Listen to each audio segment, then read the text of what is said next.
Toronto's International Film Festival, or TIFF as it's known as, has unveiled its gala and special presentation films. The first batch of its 2014 lineup, part of an estimated 300 films, are going to be shown at TIFF.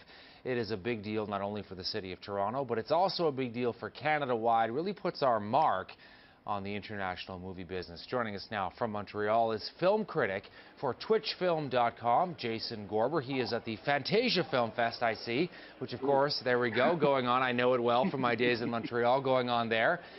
Jason, let's talk about what you think with this TIFF announcement here. Some of the big names we can expect at the film festival. Of course, it gets underway on the 4th of September.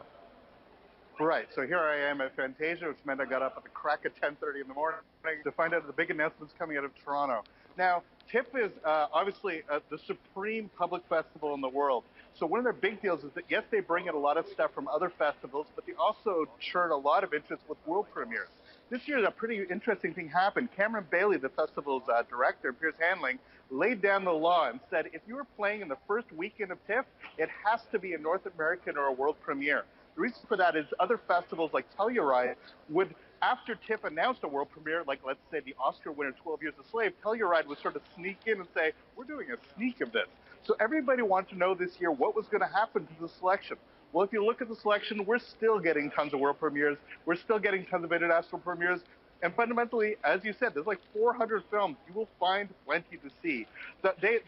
Interestingly, they did not announce the opening film, which they normally did, but they did announce the closing film, directed by Alan Rickman, the great actor Alan Rickman, with a film starring Kate Winslet called A Little Chaos. You got stuff like Nightcrawler, Equalizer, Antoine Fuqua doing the TV show Equalizer with Denzel Washington.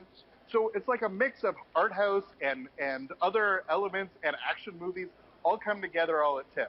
Plus a whole bunch of stuff that, as I said, played Sundance, played Cannes, things like Maps to the Stars with David Cronenberg, the hometown guy, coming back. So plenty that was announced and lots of stuff to look forward to. What kind of big names, Jason, do you think we can expect to see? Because that's also part of it as well, trying to figure out who exactly will come to TIFF.